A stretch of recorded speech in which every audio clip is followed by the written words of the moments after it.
देव भैया, आपका जर्नी कैसे स्टार्ट हुआ? संघर्ष तो इतना बुरा रहा है कि मैं नहीं चाहता हूँ कि ऐसा संघर्ष किसी और को हो। कल जगह देहांत हो गया तो मैं उनको देख ही नहीं पाया। 3 साल कपड़े की दुकान चलाई। मैं कभी एक्टर बनना नहीं चाह रहा। ये सब हमको देखेगा, हम इस सबको नहीं देखेंगे। ये मिमिक्री कैसे करते मेरे भाई, ये क्या हो रहा है? बोले तुम बहुत आगे जाओ, लोग की शक्ल देख मत करे। तुम कितना भी सीख लो, बम्बई जाकर जीरो। ऋचा सोनी वो भी हमारे साथ रहती थी। लड़कों का करियर खत्म होता तो लड़कों का करियर शुरू होता। तो उन्होंने मुझे एक रोल दिया, आजावे तो कुणाल सिंह ऐसा कुछ फिर देख के कच्ची उम्र निकल जाए, बड़का एसपी होना था सारा। ये लाइन याद है, जो मिला है सब भोजपुरी की देन है। अवधेश जी का काफी जिक्र करते हैं, बड़े भाई की तरह मिले। शादी भी उन्होंने ही कराई, करियर में उनका बहुत बड़ा हाथ है। आपका जो लुक है, जो अजय देवगन साहब हैं, उनसे भी कहीं मिलता जुलता है। मैं अजय देवगन का फैन बना। मैं सपन अजय देवगन की फिल्म देखी, एक्शन फिल्म देखी। हम उछलते थे और दौड़ते थे। तो अजय देवगन, अक्षय कुमार हमारे हीरो हो गए। खुद वो रोल करना चाहता था, लीजेंड ऑफ भगत सिंह। तो भोजपुरी का जो नाम बना दिए हैं लोगों ने। सबसे ज्यादा कमी है एजुकेशन। आप मलयालम फिल्म में देखिए, मंजुलम बॉयज अभी आई, 200 करोड़ रुपया कमा। तो यहाँ पर एल्बम का जो गंदा दौर शुरू हुआ है, घोड़ी गोली चोली, साला दुनिया कहाँ पहुंच, और वहाँ के लोग कहाँ पहुंच गए। साइंस फिक्शन फिल्में बनती है, बाहुबली बना रहे हैं, पुष्पा बना रहे हैं, उसकी कॉपी हम करने। हम एक दूसरे के ऊपर ब्लेम करने से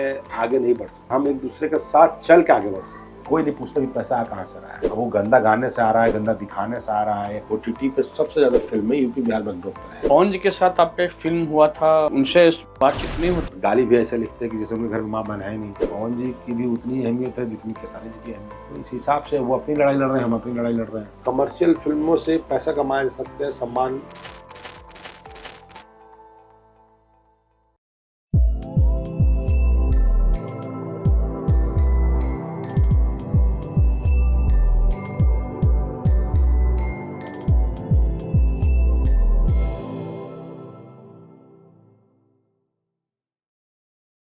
नमस्कार, प्रणाम, सत श्री अकाल, आदाब। आप सभी का दोस्त मैं मनोज अर्पण। आज जो मेरे साथ शख्स जो हैं, भोजपुरी के बहुत ही माने जाने आर्टिस्ट हैं, एक्टर हैं और एंटी विलन का रोल करते हैं और बहुत ही अच्छे इंसान, बहुत ही उम्दा कलाकार आज हमारे साथ हमें समय दिया है। वॉइस इंप्रेस बाय मनोज अर्पण पे आज इनका हार्दिक स्वागत है मेरे चैनल पे। तो देव भैया, नमस्कार आपको। नमस्कार नमस्कार, आपका बहुत बहुत धन्यवाद। थैंक यू सो मच आपको समय देने के लिए। जी जी, थैंक यू। देव भैया, आपका जर्नी कैसे स्टार्ट हुआ? क्योंकि बहुत ही संघर्षपूर्ण आपका, मैं जब भी कोई इंटरव्यू देखता हूं आपका, बहुत दिल की गहराइयों से आपका निकलता है। कभी कभी ऐसा हुआ है वीडियो में कि आपने पूर्ण तरीके से संघर्ष की कहानी नहीं बता पाए हैं। तो आज आपकी संघर्ष की कहानी हम सुनना चाहेंगे पूरी, एकदम स्टार्ट से। मुझे लगता है कि जब इंसान किसी मंजिल पे आता है या कहीं एक ठहराव आता है ना, तो लोग को अगर आप किसी चीज को बोलेंगे तो उनको बिलीव नहीं होता है। और जो जनरेशन अभी चालू हो गया है, जो चीजें अभी आ रही है, रातों रात वायरल होने का जो सिस्टम शुरू हुआ है, ये अब तो और भी मायने नहीं रखता। हमने संघर्ष का क्या बताऊं मैं। संघर्ष तो इतना बुरा रहा है कि मैं नहीं चाहता हूं कि ऐसा संघर्ष किसी और को हो। और इसलिए मैं कोशिश करता हूं कि मेरे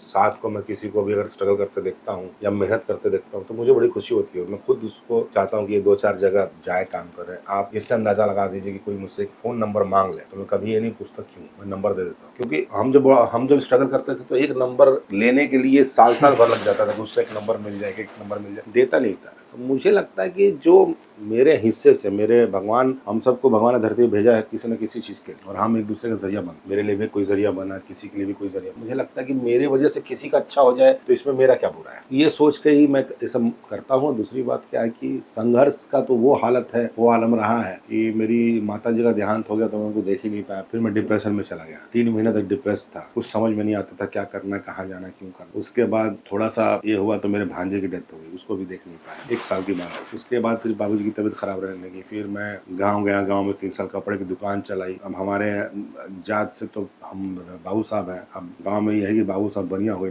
ये भी सुनने को मिलता था। 3 साल मैं सोया ही नहीं, नींद नहीं आती थी। नींद आए कैसे आती, मैं बहुत कोशिश करता था कि सोऊं, पर नींद नहीं आती थी। तो उस समय सिर्फ एक ही काम था कि काम, कपड़ा, दुकान, घर, इतना ही था। उस बीच में शादी के रिश्ते आए तो मैंने छोटे भाइयों की शादी करा दी। फिर उसी में मेरे भतीजे का एक्सीडेंट हो गया, उसका ऑपरेशन कराया। तो ये लंबी जर्नी, संघर्ष ऐसा रहा कि बुरी तरीके से संघर्ष रहा कि जब मैं कुछ खड़ा होने की कोशिश कर रहा था तब गिर जाता था, फिर उठता था, फिर गिरता था, फिर उठता था, फिर गिरता था। तो ऐसी चीजों को करते करते मैं कोई एक्टिंग सीखूं तो नहीं आता, लेकिन सीखने की ललक बहुत थी, आज भी है। तो मैं टीवी मॉनिटर पर बैठ के नए एक्टरों को देखता था, ये क्या परफॉर्म कर रहे हैं, क्यों कर रहे हैं, कहाँ होगा। और मुझे पूरी स्क्रिप्ट याद रहती थी, मैं रहूं या ना रहूं सीन में। वो मेरा एक अलग तरीका था कि मुझे अगर ये लाइन याद है तो ये बोलेगा तो मैं बोल दूंगा। मैं इस तरह का शुरुआत किया हूँ। तो मैं कभी एक्टर बनना नहीं चाह रहा था। मैं शुरुआत से बताऊँ, मेरे पापा तो है नहीं, लेकिन मेरे बाबूजी स्वर्गीय श्री हरिनारायण सिंह जी, अभी उनका देहांत 8 साल हो गया, और वो कोल माइंस में थे। तो मेरी जिंदगी का सबसे बड़ा इंस्पिरेशन मेरे बाबूजी ही। जब मैं उनका पैर दबाऊं तो मैं उनसे पूछता था कि आप कैसे कैसे क्या होगा, कि जिस पोस्ट पे वो रिटायर्ड हुए उस पोस्ट पे अच्छे खासे पढ़े लिखे लोगों को भी नौकरी नहीं लगती। मिशन रानीगंज जो फिल्म आई थी, उसी रानीगंज टीडीवी कॉलेज से मैं पास आउट हूँ, ग्रेजुएट। मैं कभी एक्टर उक्टर का मतलब दूर तक कोई नाता ही नहीं था। मैं टीवी देखता ही नहीं था। मेरे को एक ही शौक था कि मेरे बाबूजी का ये था कि मैं पढ़ लिख के कुछ अच्छा करूं। तो बाबूजी के साथ मैं बैंक जा 1-2 बार गया। तो बैंक में देखा तो एक केबिन थी, एक केबिन में एक आदमी बैठा हुआ, जहाँ हाथ डालो तो ठंडा लगता था। तो मैंने कहा ये बनना है। तो पता चला बैंक मैनेजर है जिसकी ऐसी केबिन है। तो मैंने डिसाइड किया कि बैंक मैनेजर बनना है। अच्छा। और वहाँ लोग आते हैं देखने। तो मैंने वो माइंड में सेट किया हुआ था। हाँ। फिर मैं पढ़ने में ठीक ठाक था, तो पूरे अब मैं स्टार्ट शुरू किया सरकारी स्कूल से, सरकारी से पढ़ाई शुरू हुई। और ये कहाँ पे स्कूल थी आपका गांव? वेस्ट बंगाल में। बंगाल अच्छा, बिहार, वहाँ से फिर चले गए आप वहाँ पे? पापा मेरे कोल माइंस में थे ना। अच्छा। मैं वही, मेरी पैदाइश भी आसनसोल की है। ओके। मैं पढ़ाई लिखाई भी सब वहीं से किया। तो बाबूजी वहाँ थे, तो वहाँ एक स्कूल हुआ था जो मैंने श्री राम विद्या मंदिर, जिसमें मैं 2, 3, 4 पढ़ा। उसके पहले पापा निरसा में थे, खुदिया में। अच्छा। खुदिया खुद रही, वहाँ से हम लोग रिटायर, वहाँ पोस्ट, वहाँ ट्रांसफर हुआ तो गए। तो एक हफ्ता बचा था एग्जाम में, तो मैंने एग्जाम दिया तो मैं पास हो गया। तो मैंने 3 और 5 क्लास पढ़ाई नहीं की। मैं 1 से 2, 2 से 4 और 4 से 6 का टेस्ट दिया, और मैं एडमिशन हो गया जेके नगर हाई स्कूल। और मैं वहाँ से पढ़ा और मेरे नंबर्स बहुत अच्छे आए थे, अच्छे मार्क्स थे। तो मैं टीडीवी कॉलेज में, रानीगंज टीडीवी कॉलेज में मेरा एडमिशन हुआ। और बहुत बड़ा कॉलेज है वहाँ, बर्धमान यूनिवर्सिटी का सबसे टॉप कॉलेज। तो वहाँ मेरी दोस्ती मारवाड़ी दोस्तों से। अब मारवाड़ी लोग जो हैं वो सिंपली बिजनेस। तो मेरे सर्कल में विक्रम शर्मा एक लड़का था, उससे मैं बहुत ज़्यादा क्लोज हो गया। वेस्ट बंगाल में? हाँ, अभी भी वो है आसनसोल में। अच्छा। उसकी दुकान आज भी है। तो उससे बहुत क्लोज हुआ। उससे मैंने बहुत कुछ चीज़ें सीखी। और मैं एकदम माइंड सेट कर लिया कि मुझे बिजनेसमैन बनना है। और मैं तैयारी भी उसी करता था कि मैं उसकी दुकान से कपड़े ला के दुर्गा पूजा में अपने मोहल्ले में बेच देता था। तो मुझे 2000, 4000, 5000 का बच जाता था। उस हिसाब से हम जिस एरिया में रहते थे वहाँ पढ़ाई लिखाई का नाम कुछ भी नहीं था। लोडर्स वगैरह चीज़ें, मारपीट, यही सब चलता था। कोयले की चोरी होती थी, पुलिस आती थी। ये हम बचपन से देखे, मारपीट बचपन से देखे। मेरे बड़े भाई साहब जो हैं वो बड़े हिम्मती थे। वो हमेशा हमारे लिए खड़े रहते थे कि इसको पढ़ना नहीं है तो ये करेगा, ये नहीं है तो वो करेगा। पर मैं जब टॉप कॉलेज में वहाँ एडमिशन हुआ तो अब मुझे माइंड सेट हो गया कि बिजनेस करना। इसी बीच एक दिन क्या हुआ कि मेरा एक दोस्त है वहीं का, नज्जू, नियाजुद्दीन, उसको नज्जू नज्जू में बोलता था। तो मैं प्यार उसको मियाँ बोलता था। हाँ। मेरा दोस्त था बचपन। हम लोग ऑर्केस्ट्रा में बहुत इंटरेस्ट मेरा नहीं रहता था। हम लोग गए तो 15 अगस्त को वहाँ बड़े बड़े ऑर्केस्ट्रा होते हैं कलकत्ता में, आसनसोल में, आपको पता है, बंगाल में बहुत ऑर्केस्ट्रा। गया तो सब लोग कुर्सी बैठे थे, मैं खड़ा था। तो मैंने एक दो लोगों को देखा तो उन लोगों मुझे देखे नहीं, इग्नोर कर दिए। तो मैंने नज्जू को बोला, मियाँ ये लोग हमको देखेगा यार, हम इन लोग को नहीं देखेंगे। बस ये 2 लाइन मेरी लाइफ बदल। और बोले, उसने बोला अरे देखना रहे, नहीं ये सब हमको देखेगा, हम इस सबको नहीं देखेंगे। और इतनी लाइन मेरे जहन से आई, और वो शायद दिल से लाइन या ऊपर वाले ने बुलवाई थी।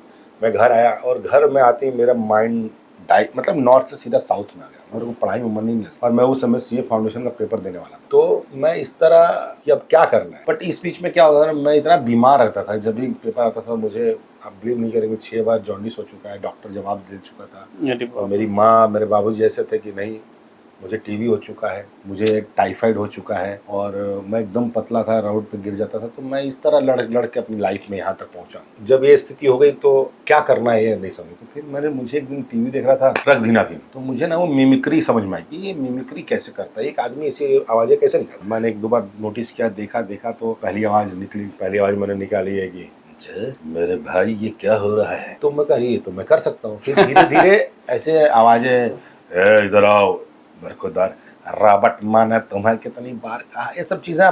तो अब मैं मोहल्ले का हीरो टाइप का हो गया। तो जिधर से ये देखो आ रहा है राजकुमार, जैसे उसने उधर राजकुमार वाला मोहित शुरू होता है, जानी हम वो हैं। तो इस तरह अब धीरे धीरे मैं मोहल्ले में फेमस होने लगा। क्रिकेट खेलने जाओ तो मैं उसमें, लोग बोलते भी होंगे कि थोड़ा सा सुना दीजिए। देखिए वो तो मजे लेते थे, ठीक सिंपल सी बात है। लेकिन मेरा उससे डर खत्म होता था। ये बात मुझे पता है, उनको नहीं पता। धीरे धीरे मेरा डर और झिझक खत्म हो लगा। लेकिन ये सब बाबूजी से छुप के करना था। फिर मैंने 1-2 ऑर्केस्ट्रा शो में एंकरिंग की। फिर एक शो मिला, कौन बना किचन पति। तो उसमें मैं गया शो करने। तो उसमें बाबूजी यहाँ ड्यूटी करते उनके चेयरमैन आए थे। उन्होंने पूछा कि किसके लड़के हो। तो मैंने कहा कि श्री हरिनारायण सिंह। मानिक बाबू को। बोले तुम बहुत आगे जाओ। अब ये बात गई। और उस दिन मैं घर आया तो बाबूजी दरवाजे में बैठे मेरा इंतजार कर रहे उनको ये सब पसंद नहीं था। बैठे कर रहे थे तो अब मैं तो डर के हालत खराब कि कैसे जाऊं अंदर। तब तक बाबूजी ने इतना ही बोला कि काका माँ कहीं बड़ा, पता नहीं उस दिन डांटे, माँ बोली तो छोड़ दिए चले गए। लेकिन वो जब ड्यूटी गए ना तो उनको शायद किसी ने बताया होगा आपका बेटा बड़ा आपका बढ़िया कर रहा, नाम करेगा। उस दिन से बाबूजी ने नहीं बोला मेरे। पर ये नहीं था। तो फिर मैंने टीवी देखता था, आशुतोष राणा का एक शो आता था स्वाभिमान पहले। मेरी माँ उसकी बहुत बड़ी फैन हो गई थी, मुझे भी बहुत अच्छे लगते थे। फिर फर्ज, फिर दुश्मन, और जब मैंने संघर्ष देखा तो मैं डिसाइड कर लिया कि मुझे यही काम करना, मैं यही करूंगा, ये रोल मैं कर सकता हूँ। अब एक लड़का था बबलू करके, वो भी मुस्लिम लड़का था, वो वहाँ रहता था, दिल्ली शिफ्ट हो गया था। उसने मेरे को देखा डांस करते हुए। मैं उस समय फिल्म रिलीज हुई थी कहो ना प्यार है, मैं खूब डांस करता था उस गाने में। मैंने अपनी लाइफ में सबसे ज्यादा वही फिल्म देखी है 45 बार। VCD घिस गई मेरी, मम्मी फेंक दी थी मुझसे। मैंने ग्रेजुएशन कंप्लीट हो गया तो दिल्ली गया मैं। पर मेरे जितने मारवाड़ी दोस्त मुझे बहुत समझाए कि तू अपनी शक्ल देख मत करे, क्यों कर रहा है बिजनेस, मेरा इसमें बहुत समय बहुत लगा। पर मैं माना नहीं, मैंने कहा नहीं यार अब करना वही। फिर मैं दिल्ली गया, दिल्ली में किसी तरह थिएटर ये वो संघर्ष बेसिकली वहां से शुरू हुआ। मैं जो अपने घर में सिर्फ चावल कभी जिंदगी में नहीं खाया था, रोटी और दूध रोटी, दाल में जीरा डालू तो नहीं खाता, और आलू के सिवा कोई सब्जी नहीं आती। तो मैं दिल्ली में धीरे धीरे खाना शुरू किया। तो मुझे याद है जब पहली बार दिल्ली से घर गया, माँ बोली कि मैं रोटी बना देता नहीं, तू खा ले। मैंने हम लोग भात दे, मैं भात का तो मेरी माँ रोने लगी, तू धर के लेते। तो ये सब चीजें हैं, इस तरह शुरुआत हुई मेरी। बस कहूंगा कि फिर किसी ने मुझे बोल दिया कि अरे यार तुम कितना भी सीख लो, बम्बई जाकर जीरो। फिर मैं बॉम्बे भागने की प्लानिंग कर लिया। ये कब की बात है? ये मैं बता रहा हूँ आपको 2005 मैं जब तभी बॉम्बे में बाढ़ आया था, तभी जब मैं बॉम्बे आया था 2006 में आए थे। तो मैं ना जब बॉम्बे आया तो मुझे लेके एक मेरा दोस्त था उधम सिंह गोरखपुर का, वो मुझे दिल्ली में मिला था। अब उसने बुला तो लिया पर मुझे बिलीव नहीं हो रहा था कि वो रहेगा। तो मेरा एक दोस्त था अजय उपाध्याय, वो मुझे मिला था। तो मैं उसको लेके आया बॉम्बे। उसने बोला भाई मैं भी चलूंगा। चल भाई, हम लोग दोनों लोग आ गए। लंबी कहानी है लेकिन मैं शॉर्ट में बता रहा हूँ। तो यहाँ पे कोई था भी नहीं, फिर भी उधम पे विश्वास नहीं था कि वो आएगा। हम लोग जब इधगतपुरी पार हुई तो पंडित रोने लगा। अब पंडित उम्र में मेरे से बड़ा था, मुझे लगा ये मुझे सपोर्ट करेगा। बोला कि यार हम लोग आ तो गए, हम लोग को कौन रखेगा, कहाँ जाएंगे, हमें चल देखा जाएगा। हम उतरे, पंडित उधम आ गया लेने। फिर वो किंग सर्कल लेके गया, बिल्डिंग है। मुझे लगा बिल्डिंग है तो उसने चौल, पहली बार चौल देखा। मैंने कहा यार ये कौन सा रूम है?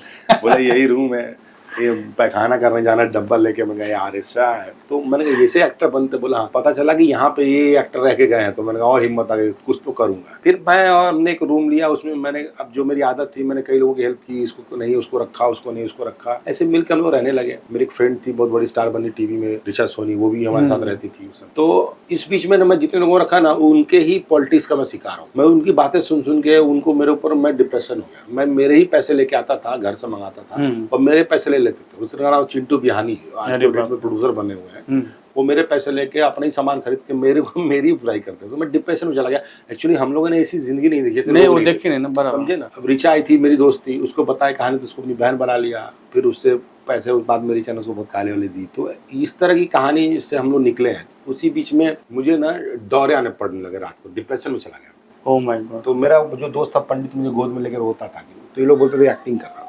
फिर उस डिप्रेशन से निकलने के लिए मैं किंग सर्कल में एक दुकान है मिल्स फैशन, उसमें मैंने सेल्समैन की नौकरी। और सेल्समैन की नौकरी कैसे की? सेल्समैन की नौकरी इसलिए नहीं की कि मुझे पैसा मिलेगा, मैं डिप्रेशन से निकलूं। तो पर मेरा दिमाग ऐसा था कि मेरे को किसी चीज में मन ही लगे। मतलब अगर आप मुझे वहां के सामान उठा के कपड़े का पूछ लेंगे कि कितना है, तो अगर मैं लिखूंगा 349 ही लिखा रहेगा, ऐसा माइंड था मेरा। वो हो गया। तो फिर धीरे धीरे उस चीज से निकला किसी तरह। 20 दिन नौकरी की थी, पता चला कि पापा मम्मी की डेथ हो गई। पैसे थे नहीं, अभी नई नौकरी जब की थी। तो सरदार जी को मैंने बोला सर मेरी माँ मर गई है, मेरे को जाने दो। तो वो मुझे बोलने लगा, मैं रोने लगा। एहसास हो गया मेरे को कि मेरे मुंह से निकल गया मेरी माँ ने। फिर उन्होंने कुछ पैसे दिया, उस पैसा से मैं भागा घर। तो पता चला कि मम्मी तो है ही नहीं, उनको तो एक तो वो एक डिप्रेशन बहुत बुरी तरीके से रहा। फिर मैं घर आया, फिर मुझे चिंटू बिहारी ने बोला बाल मत मुड़ाना, तुम्हारा रोना है। तो ये सब बहुत लंबी कहानी, मैं बहुत इमोशनल हो जाता सब चीज़ों को। तो इस तरह हम लोग स्ट्रगल शुरू किए। ठीक है, उसके बाद भी बहुत कुछ नहीं मिला काम करने को, तो नौकरी करने लगा। फिर मैं एक चीनू पांडे जी मुलाकात हुई, 2-3 साल उसमें चला गया, बड़े बड़े होटलों में मीटिंग करने में, बड़े बड़े एक्टरों के साथ, सामने ये एक्टर वो एक्टर। मुझे लगा यही कामयाबी है। फिर मैं गाँव गया, बड़े भैया बोले जिंदगी में ये क्या 4 साल। तो मुझे एहसास हुआ बात तो सही कही।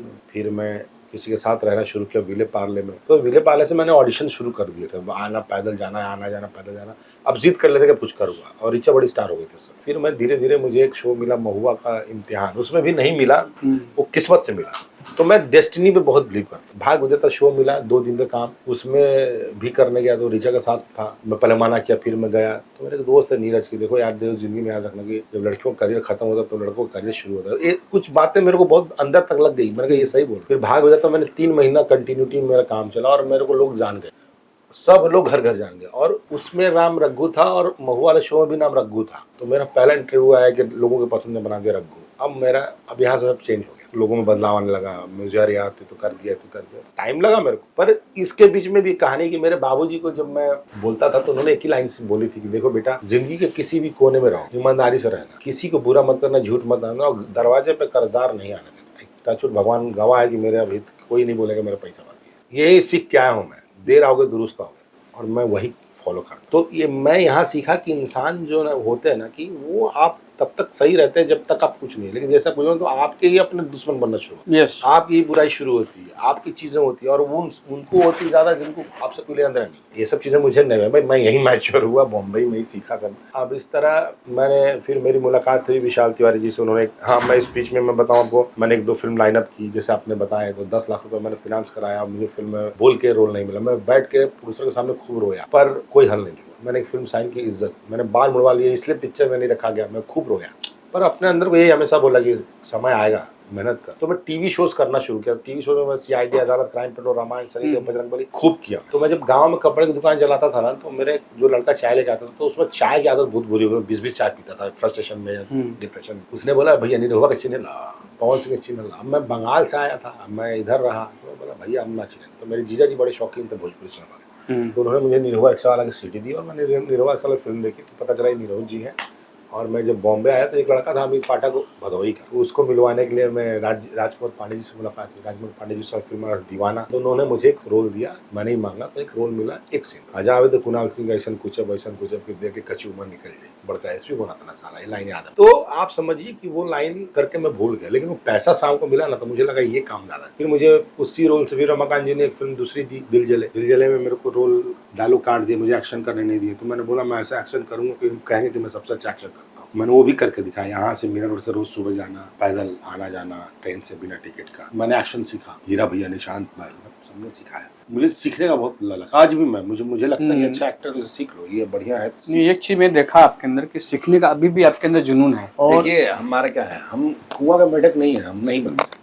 मेरी शुरुआत टीवी सीरियल से हुई है ना सर, तो मैं अपना दायरा खुद बड़ा कर सकता हूँ ना। मेरे साथ के लोग मुझे बोलते हैं कि देव तू बहुत अच्छा एक्टर है, तेरे को इधर आना चाहिए, तू उधर कोशिश तो कर ही सकते हैं ना। अब ऐसा तो नहीं कि हम काम कर रहे हैं भोजपुरी सिनेमा, भोजपुरी मातृभाषा है, मैं शौक से आऊँ। भोजपुरी में जो मिला है सब भोजपुरी की देन है, सब भोजपुरी ने दिया। शादी ब्याह, पैसा, घर, ये सब भोजपुरी नहीं दिया। तो आप ये समझ लीजिए कि भोजपुरी सिनेमा में अगर मैं इसी भोजपुरी सिनेमा को दायरा जब बड़ा करूंगा, तो लोग यही कहेंगे भोजपुरी का एक्टर है यार, क्या एक्टर। तो वो प्राउड वाली बात, वो प्राउड चाहिए। तो मैं कोशिश करता हूँ। मैंने अभी 2 फिल्में की हैं, राजेश नायर जी की बहुत खुश हुए काम देखते, टीवी में बहुत काम खुश होते हैं लोग काम देखते हैं। तो मेरा ये मानना है इस तरह हम लोग को आगे बढ़ना है, और हम इस तरह आगे बढ़ेंगे तो 4 लोग और बढ़े, चाहे कोई बड़ा एक्टर बढ़े तो हम और बढ़ेंगे। और मैं कोशिश करता हूँ, मुझे ऑडिशन देने में बिल्कुल भी दिक्कत नहीं, मुझे अच्छा लगता है, मुझे मजा आता है। तो इस तरह की जर्नी रही है मेरी। इस बीच में एक फिल्म की थी मैंने 340 यूट्यूब के लिए, मुझे लगा यूट्यूब आने वाला है, विशाल तिवारी जी ने बड़ी हेल्प की, उसमें का हीरो था। वो फिल्म सबने देखी, वो फिल्म अवधेश जी ने देखी। अवधेश जी ने बोला यार देव तुम बहुत अच्छा एक्टर हो, तुम ऐसे रोल मत करो,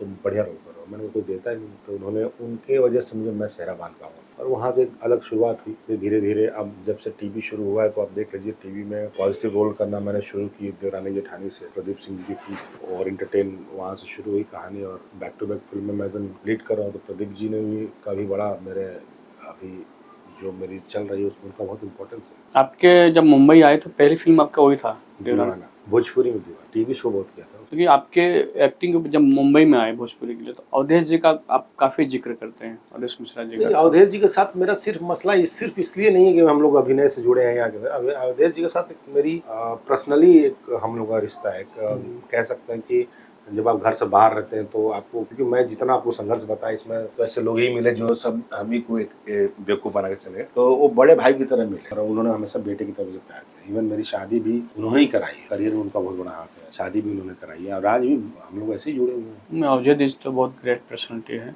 बिल्कुल डाउट। लेकिन आपके इंटरव्यू अगर मैं सुनते रहा तो ज्यादा उनका जिक्र बहुत ज्यादा होता है कि उन्हीं की वजह से भोजपुरी इंडस्ट्री में आपका। देखिए उसका एक रीजन है, मैं किसी को झूठ बोल के भी क्या करूँगा, नहीं है नहीं, जो है वो है, सही बात। वो ये बात है कि उन्होंने, उनकी वजह से मैं सेहरा बांधता हूँ। मैं बता, मैं एक बात और जानता हूँ कि अगर आप पे कोई विश्वास करेगा तो उस विश्वास को हमेशा कायम रखना चाहिए। काम आपको करना पड़ेगा, अच्छा काम करना पड़ेगा, तब आप लोग आपको हाथ लेंगे, नहीं तो कोई मतलब नहीं। इस समय आप सैटेलाइट टीवी चैनल के भोजपुरी के अंदर आपका टीआरपी फैमिली में बहुत अच्छा चल रहा है और आपको महिलाएं और जो जेंट्स बुजुर्ग हैं बहुत ही आपको पसंद कर रहे हैं। आपका जो रोल है, 2-4 मैं रोल देखा हूँ। जैसे एक फिल्म में मैंने देखा था, फिल्म का नाम मुझे याद नहीं आया, जिसमें आपने अवधेश जी भी हैं उस फिल्म में। एक लड़की को आप लोगों ने किडनैप किया हुआ है, जुगनू। हाँ, जुगनू। वो उसमें आपका एक्टिंग जो देखने लायक है, एकदम एक्टिंग मतलब दिल से निकला हुआ है। और उसमें अवधेश जी आपको झप्पड़ भी मारते हैं, उसको आप बोलते हैं बेच देंगे कुछ पैसे वगैरह। हाँ, वो देखिए वो फिल्म की कहानी ही ऐसी है कि उसमें और हम लोगों ने फिल्म को एक एक्सपेरिमेंट के तौर पे किया। बहुत कम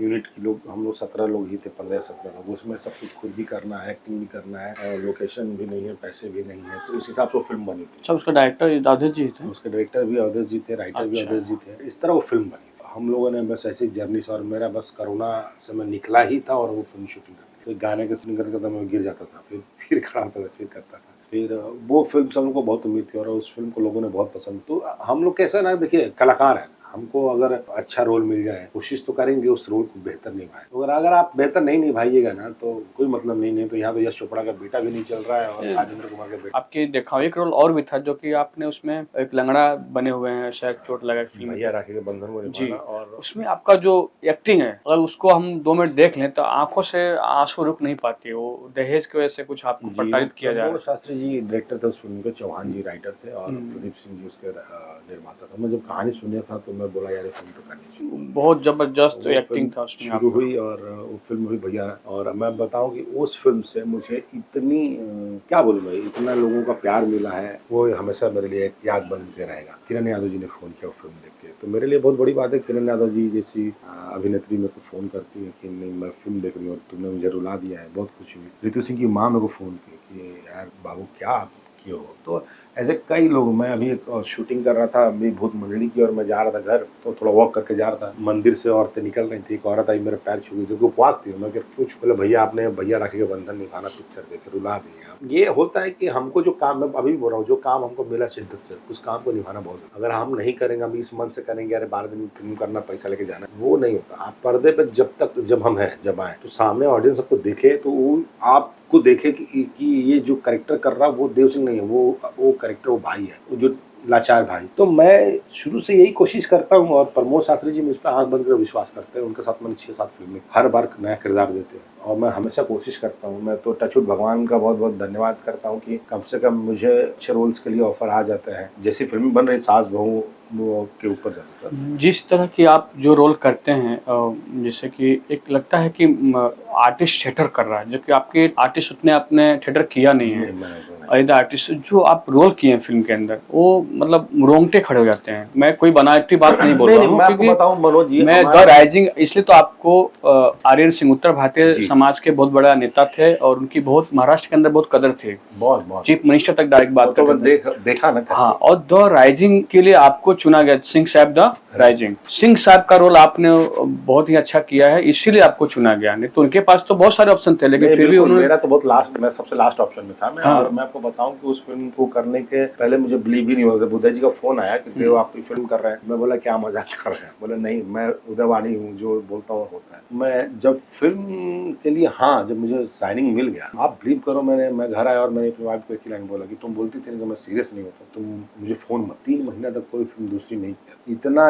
उसमें था कि एक सीन करते करते मैं बेहोश हो गया। फिर भी क्या होता है जब वो फिल्म आप करते हैं चीजों का, मैं बोला बार बार कि मौका बार बार नहीं मिलता, मौका एक बार मिला है तो मिला है, तो उसको आपको करना पड़ेगा। अब मैं उस समय ये भूल जाऊं कि यार है ठीक है मैं हीरो हूँ। मैं कभी इस सोच कभी फिल्म में काम नहीं करता कि मैं देव सिंह हूँ या मैं हीरो हूँ या मैं इस फिल्म का ये किरदार। मैं ये सोच के फिल्म करता हूँ कि इस फिल्म में मेरा बड़ा भाई का किरदार है या मेरा विलेन का किरदार, मैं विलेन दिखूं, मैं मेरा बड़ा भाई दिखूं, और मैं किसी इमेज बंद नहीं रखना चाहता। आजकल तो लोग ऐसे हो गए हैं इंडस्ट्री में, आधे लोग हमारे पे ऐसी चर्चाएं आती है कि अरे अभी तो हीरो बन गया, विलेन का रोल नहीं करेगा। मेरे से बिना पूछे खुद ही सब जवाब देते, जानबूझ के हवा उड़ाते हैं लोग। तो मैं तो अभी बैक टू बैक विलेन का रोल कर रहा हूँ, फिर मैं ही करूंगा। तो मुझे बंधना थोड़ी है, मैं तो बंधना ही नहीं चाहता। कलकार बनता थोड़ी है, कलकार होता क्या है, देखिए मैं आपको बताऊं, मैं इंडस्ट्री में बहुत लेट आया हूँ, सच बता रहा हूँ। मैं भोजपुरी सिनेमा में बहुत पीछे आया हूँ। आदमी, और मैं सिर्फ काम से काम रखा। आप मुझे सेट पे भी देखोगे तो मैं मेरे काम से मतलब रखता हूँ। मुझे लगता है कि सिनेमा में जैसे भी फिल्म बनती है, सास बहू है समथिंग, मैं कभी नहीं बोलता कि फिल्म ऐसी क्यों बन रही, मैं ये पूछता हूँ कि मेरे हिस्से में कितने सीन है, 2 सीन 3 सीन 4 सीन 1 सीन, बोले 2 सीन है 3 सीन है, तो मैं बोलता हूँ ठीक है, मेरे लिए बहुत 4 सीन है, मतलब मेरे लिए ठीक है। तो वो फिल्म में 4 सीन अगर आप अपने मन से परफॉर्म कर रहे हो तो भी आप छाप छोड़ के चले जाएंगे। तो मेरा ये है, मैंने मोकामा फिल्म की थी, मोकामा 0 किलोमीटर में, उसमें भोजपुरी के सारे एक्टर थे। मुकम्मा दिनेश जी वाला। हाँ, अच्छा। उसमें मैं सुशील भैया का हेंचमैन बना था, 4 लोग हम लोग। तो मुझे जब संतोष भैया ने बोला कि देव जी का रोल है करना, तो मैं खाली एक ही बात पूछ रही, हमारे को सीन में करें, बोले एगो सीन। आप सोचिए मैं 20-25 दिन शूटिंग करता मुझे, लेकिन मैं 25 दिन तक उसी एक ही सीन पर ध्यान था कि सीन कब होगा कब होगा कब। पर वो सीन का मतलब कब होता है जब थिएटर देख के लोग निकलते हैं और जब सामने से फोन आता है क्या भाई तू एक सीन बता, वो खुशी होती है। और हम लोग, मैं बोला ना, काम छोटा बड़ा नहीं होता। और हमारे कौन सा इधर आए हैं कि हम ना किसी बड़े सुपरस्टार के घर के हैं, ना हम किसी के बेटे हैं, बस हमारी कोशिश है कि जो मिलता है ईमानदारी से कर। और मैं इसलिए मनोज जी, मैं अभी भी ऑडिशंस देने में बहुत बिलीव करता हूँ, और मैं अभी भी आपको दिखा सकता हूँ, मैं ऑडिशन देता रहता हूँ, अभी भी ऑडिशन देता हूँ, मुझे मजा आता है ऑडिशन। उससे क्या होता है कि आपको अपने ही काम देखने को मिलता है कि मैं कहाँ जा रहा हूँ, किधर जा रहा हूँ, क्यों जा रहा हूँ। तो मुझे ऑडिशन आता, तो मुझे ऑडिशन बनाने में दुनिया का सबसे बड़ी खुशी मिली। मेरा, मैं इस सोच का ऑडिशन नहीं बनाता मेरा हो ही जाएगा, मैं इस सोच के बनाता हूँ मेरा ऑडिशन वहां पहुंच जाएगा, बस ये सोच के मैं काम। कहीं ना कहीं मैं सुना हूँ कि आप थोड़ा सा हम आगे बढ़ते हैं एंटरटेनिंग की तरफ। आपका जो लुक है वो हमारे जो इंडस्ट्री में, हिंदी इंडस्ट्री में जो अजय देवगन साहब हैं उनसे भी कहीं मिलता जुलता है, तो कहीं आपके अंदर था कि मैं अजय देवगन टाइप करूँ? अजय देवगन टाइप नहीं बना रहे, नहीं, लोग बोलते थे कि देव सिंह मतलब कि अजय देवगन। एक बार अजय देवगन जब स्टार बने ना, तब हमारा जवानी आ रहा 90 में, हम लोग अभी 5-6 में 7 में थे, उस समय एक्शन फिल्मों का दौर था। और हम जिस एरिया से रहते थे, मैंने बताया कि वहाँ चोरी ये मारपीट यही होता है, वो हमको दूसरा कोई काम ही नहीं है। रेलवे ट्रैक, वहाँ एक घर के पास में रेलवे ट्रैक था, मालगाड़ियाँ आती थी जाती थी, आती थी जाती थी। तो हमारे अंदर वो फिल्मों का वो कैसा था कि अजय देवगन की फिल्म देखी, एक्शन फिल्म देखी, हम उछलते थे और दौड़ते थे ट्रेन के साथ साथ, उसमें लटक जाते थे। एक का पैर कटा तो जाना बंद कर दिया, डांट पड़ी तो। और दुर्गा पूजा में पुटिया बंदूक से चोर पुलिस वाला ढाई ढाई गोली चल रही। खेलने का ऐसा जुनून था कि 7-7 8-8 फीट की नदी हम लोग कूद के पार। तो वो शुरू से रहा। तो अजय देवगन, अक्षय कुमार हमारे हीरो हो गए, चला एक्शन है, एक्शन है तो बेकार फिल्म है, हमको कहानी से मतलब क्या देना, मारपीट होना चाहिए। यूपी बिहार में सब वही चलता है। उस समय तहलका फिल्म आई थी, 16 शबनम, हम लोग तो वही देख के बड़े हुए ना। ऐलान, अक्षय कुमार, अजय देवगन और अक्षय कुमार की फिल्म सुहाग रिलीज हम लोग देखने चले गए, ऐसा एक्शन नहीं है, बेकार फिल्म। तो हम लोग ऐसे ऐसे करके, तो हमारे हीरो तो अजय देवगन और अक्षय कुमार, सनी देओल रहे हैं, सुनील शेट्टी रहे हैं। हमको थोड़ी नसरुद्दीन शाह और ये सबसे प्रेम था। हमारे हीरो तो यही, सलमान खान भी हीरो नहीं था। सलमान खान को वीर गति के बाद और सारा एक्शन फिल्म। तो हम लोग ये देख के बड़े हुए, तो हमारा एक्शन का ये था। तो हमको कराटे सीखने का शौक हुआ। हम बोले मम्मी माता जी को कि मैया माँ हमारा कराटे से वही का हम कहें मार पढ़े लड़ाई बड़ा। मेरा एक दोस्त था, वो लाल बाबू नाम था उसका, वो 2 दिन खाना नहीं खाया, उसका एडमिशन हो गया। तो मैं भी 2 दिन खाना नहीं बोलूँ नहीं खाऊंगा, तो हमारे बाबूजी ने भागे घर से निकल गए। तो हम लोग तो ऐसे तो शौक था उसमें, लेकिन नहीं हुआ। और रही बात अजय देवगन को देख के बड़े हुए, अजय देवगन हमारी तरफ दिखता था, काला कलुटिया, हम लोग तीख सांवले, हमको लगता था हमारा हीरो है। कुछ हद तक मैच भी होता है हम लोग, हमको तो वही हीरो अपना लगता है ना जो हमारी तरह दिखता है। आज मिथुन क्यों इतना फेमस हुए यूपी बिहार, क्योंकि उनको लगना है कि हमारे एरिया का लड़का है, हमारी तरह बोलता है, हमारी तरह चलता है। इसलिए दिनेश जी जब आया निर्भया रिक्शा वाला जो फिल्म चली, तो लोगों को लगने लगा कि तो गरीब आदमी ने एक मंत्री की बेटी शादी कर ली, तो सबका सपना तो होता ही बड़ेगा जान के। मैं भी पिक्चर देखता था तो मैं भी सोचता कि कोई बड़ा आदमी मिल जाए, मेरे को गोद ले ले, तो मैं भी रही सोचा। ऐसा होता है, वो तो उठ पटांग चीजें लाइफ में जब जर्नी होता है स्टार्ट, तो मैं अजय देवगन का फैन बना। मैं जख्म में उनकी एक्टिंग देखी, और मेरी लाइफ की एक ही फिल्म है, मुझे बहुत पसंद है, और मैं खुद वो रोल करना चाहता था, the legend of Bhagat Singh. मुझे भगत सिंह बहुत इंस्पायर्ड हूँ, और मेरा है कि मैं भगत सिंह पे कोई फिल्म कर। तो अजय देवगन के काम से मैं उसका फैन। अजय साहब से मिलना हुआ कभी? हाँ, मिला ना, क्योंकि मैं फोटो देखा था, मिले थे शायद आप। भाई मिला, फोटो भी उन्हीं के साथ लिया, बाकी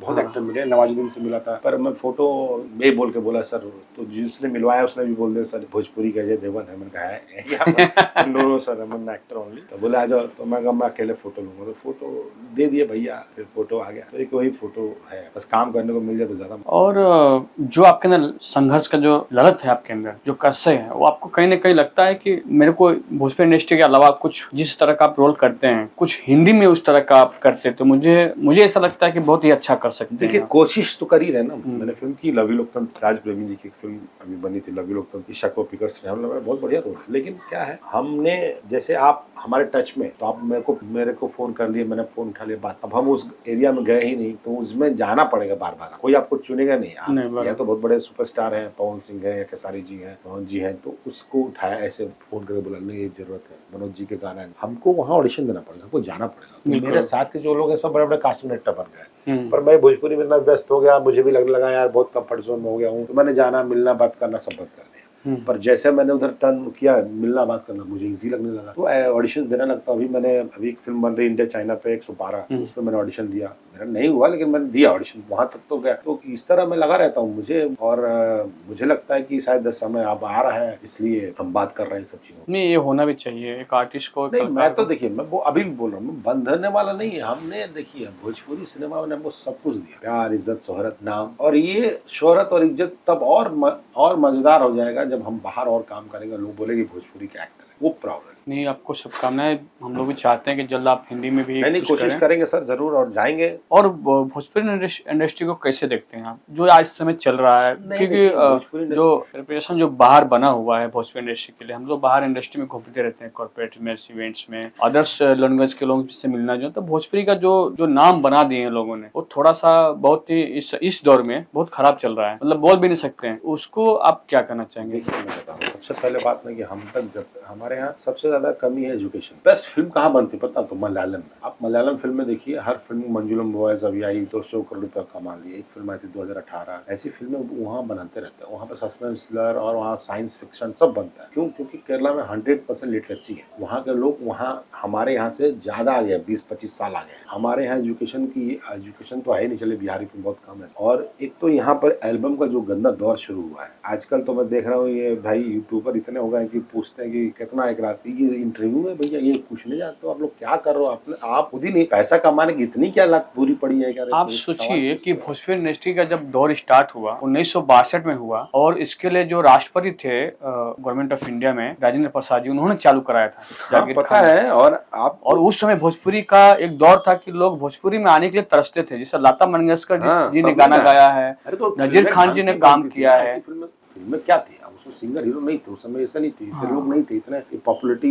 भोजपुरी सिनेमा इतनी नहीं थी। और उसके बाद रवि किशन जी का दौर चालू हुआ, मनोज तिवारी, तब तक ठीक था, फिर भी ठीक था। लेकिन ये जो आगे का जो उस समय भी देखिए अश्लील गाने तो उस समय भी चल ही रहते हैं। अभी फिल्मों में अश्लीलता गाने अब नहीं है, अभी जो चल रहा है अभी कंट्रोल सेंसर बहुत। लेकिन ये जो एल्बम्स हैं जो बिना सेंसर के चल रहे हैं अभी, तो क्या मैं बोलूं, ढोड़ी होली चोली, साला दुनिया कहाँ पहुंच गई, गुजराती सिनेमा कहाँ से कहाँ पहुंच गया, साउथ जो कि ऑडियंस नहीं है उनका फिर भी, और हम इसी धोड़ी है उसमें रह गए हैं। और आप उनका इंटरव्यू देखिए, उनके बात में देखिए, उनकी बोली सुनिए। देखिए क्या होता है, जब हमारी मम्मी कहा होता है जब पेट भर रहे हो तो कपार भारी होता है, तो जब पैसा आने लगता है ना, कोई नहीं पूछता कि पैसा कहाँ से आ रहा है। अब वो गंदा गाने से आ रहा है, गंदा दिखाने से आ रहा है, या क्या बोलने से आ रहा है, ये सबसे किसी को लेना देना नहीं। लोग उदाहरण देते एक दूसरे का, ये वो, यार ये नहीं है, हमारा कल्चर नहीं। मैं कितना भी अच्छा काम करता हूँ, मैं आज भी बताऊँ, मुझे जब भी मुझे कोई रेप सीन करना होता है, मेरे घर में कोई पिक्चर नहीं देखा, मैं दिखाते नहीं था ये देखो, जिसे आपने बोला भैया राखी बंधन, मैं बोले पिक्चर देख, तो वो चीजें हैं हम हमारे कल्चर में नहीं है। हमारे घर में हम अपनी भाभी से भी इतना मजाक नहीं कर पाते। लेकिन एक अलग ही दुनिया है जहाँ पे सब चलता है भोजपुरी में, ये हाई भाई जाई हो जाए, और हाई बा हो बा, और इंटरव्यू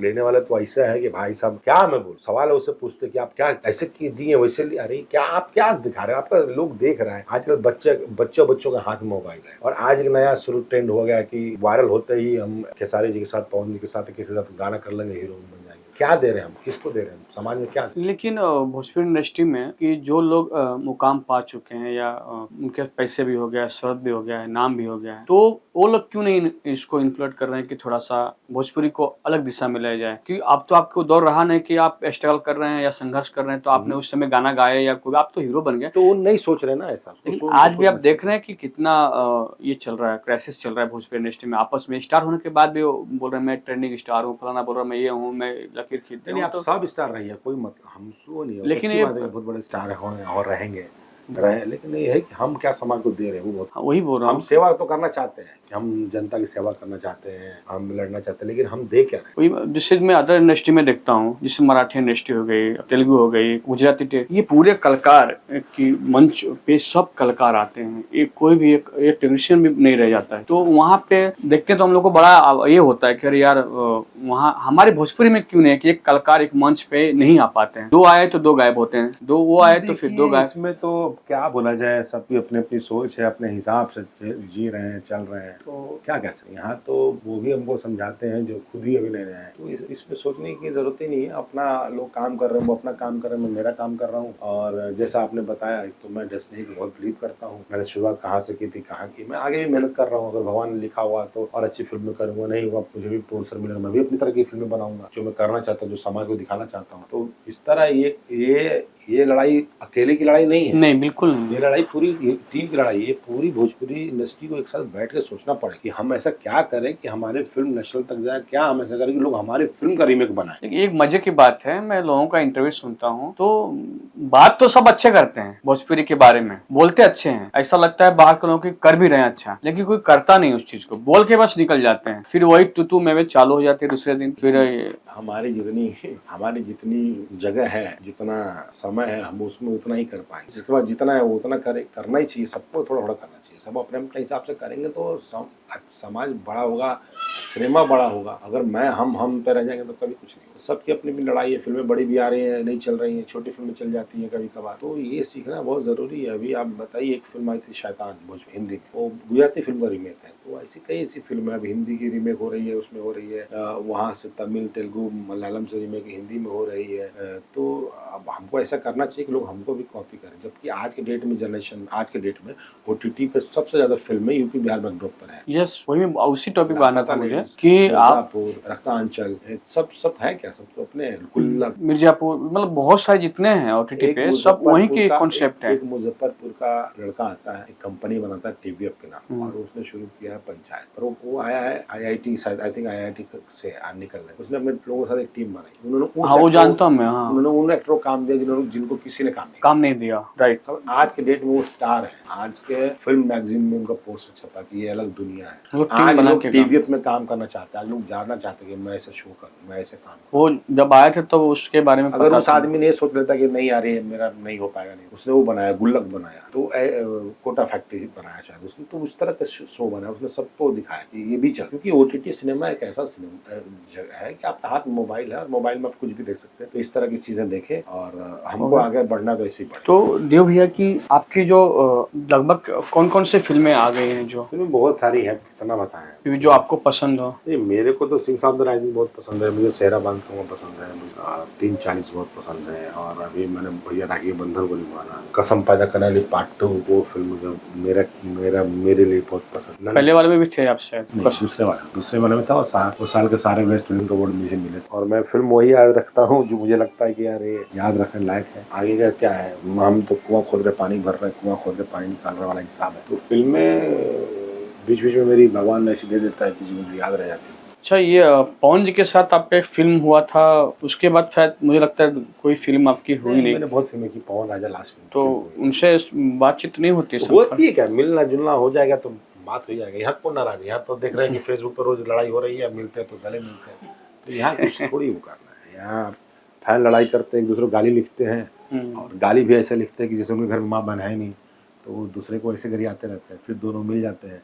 अब मेरा लिखना है कि मैं तो कहेंगे बाबू साहब, तो बाबू साहब पक्ष ले रहा है, तो ऐसा नहीं। मेरे लिए ये भी मुद्दा है मैंने कि ज्यादा काम खेसारी जी के साथ की, और मेरी अभिषेक की फिल्म दंश भी आ रही खेसारी जी के साथ, 420 भी आई खेसारी जी के साथ। तो मेरे लिए मैं एक कलाकार हूँ, मैं अभिनेता हूँ, मुझे जहाँ 2 रुपये मिलेगा, जहाँ अच्छा काम मिलेगा, मैं वहाँ काम करूँगा। कलाकार को वही होना चाहिए। पवन जी की भी उतनी अहमियत है जितनी खेसारी जी की अहमियत। और सच बताऊं तो हम तो काम टीवी से ज्यादा कर रहे हैं। अगर हम ऐसे हो जाते कि हमको काम करना तो तुम घर ही बैठे रहते, तो इस हिसाब से वो अपनी लड़ाई लड़ रहे हैं, हम अपनी लड़ाई लड़ रहे हैं, सिंपल सी बात है। आपको ये नहीं लग रहा है कि भोजपुरी इंडस्ट्री में कलाकारों को एक गुट जैसा बांटा जा रहा है कि मतलब देखिए हर जगह एक अलग अलग ग्रुप जैसा बन चुका है, ऑडियंस को भी वो टाइप के हो गए हैं, तो हर जगह अपनी एक लॉबी होती है, हर आदमी अपनी कंफर्टेबल जोन में काम करना चाहता है, हर चाहता है कि मेरे अपने लोग रहे, हंसी मजाक रहे, ऐसे तो इस हिसाब का काम होता है। तो इसको मैं बुरा भी नहीं बोलता, क्योंकि मेरे को भी अगर कोई बोले कि यार ये तो खाली उन्हीं के साथ काम करता है तो ये भी नहीं बोल सकता। तो ये है, उनको लगता है कि ये मेरे लिए कंफर्टेबल लोग हैं, इसके साथ काम करूंगा, एक कंफर्टेबल जोन है, मैं इनके साथ काम, वो ये उनको उनकी सोच है, उनके हिसाब से काम कर। मेरा कहने का मतलब ये है कि कलाकार को पानी की तरह होना चाहिए, अगर पानी को मिक्स किया जाए तो फिर अलग नहीं हो सकता है भैया क्या बोला लेकिन जाए, फिर भी कलाकार को इंडस्ट्री में इस तरह से बांटा जा रहा है। कलाकार तो शुरू से बांटा जाता है। अभी देखिए, मान लीजिए अभी कोई फिल्म बन रही है, एक्टर दूसरे जगह से लेके आते हैं, स्टेट से उसको पैसा देते हैं, सम्मान देते हैं, इज्जत देते हैं, लेकिन अपने लोगों को नहीं देते। उनको लगता है उससे हमारी फिल्म बड़ी हो रही है, हमारे से नहीं होगी। ये भी नहीं सोचते। उनको सोचना चाहिए कि जब हमारे घर में हमारी इज्जत नहीं होगी तो बाहर के लोग क्या इज्जत। सही बात। ये सब चीजें नहीं,